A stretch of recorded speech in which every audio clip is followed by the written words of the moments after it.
আমরা যদি কেউ ফাজলামি করে কাউকে কবুল বলি তাহলে কি বিয়ে হয়ে যাবে? স্কুল কলেজে ছেলেফেলেরা অনেক সময় দুষ্টম করে এই কাজ করেন। দেখুন, সালাতুন জিদ্দুহুন্না জিদ্দুন ওয়া হাজলুহুন্না জিদ্দুন। নবী সাল্লাল্লাহু আলাইহি ওয়াসাল্লাম বলেছেন তিনটা কাজ হাসতে হাসতে করলে যা হবে সিরিয়াসলি করলেও তা হবে। এর ভিতরে একটা হলো বিয়ে। যদি দুইজন সাক্ষীর উপস্থিতিতে, অ্যাডাল্ট দুজন সাক্ষীর উপস্থিতিতে এই কাম করে থাকেন, উভয়ে হাসাহাসি করেছেন, আর নিজেরা শিশু না হন, আপনারাও অ্যাডাল্ট হন, তাহলে হানাফি মাযহাবের মাসআলা অনুযায়ী বিয়ে হয়ে যাবে। বলবেন হুজুর মোহরটা ঠিক করি নাই। মোহর অটোমেটিক সেট হয়ে যাবে, কিন্তু বিয়ে হয়ে যাবে। খুব জটিল।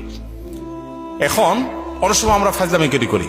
এখন কেউ নাটক সিনেমাতে অভিনয় করার জন্য করছে, সেটাও যদি দুজন সাক্ষীর সামনে করে, ওই ব্যাকল জানে না যদি আবিয়াত্তা হয়ে থাকে বিয়ে হয়ে যাবে, আর যদি বিবাহিত হয় তাহলে তার কোনো উপায় নেই।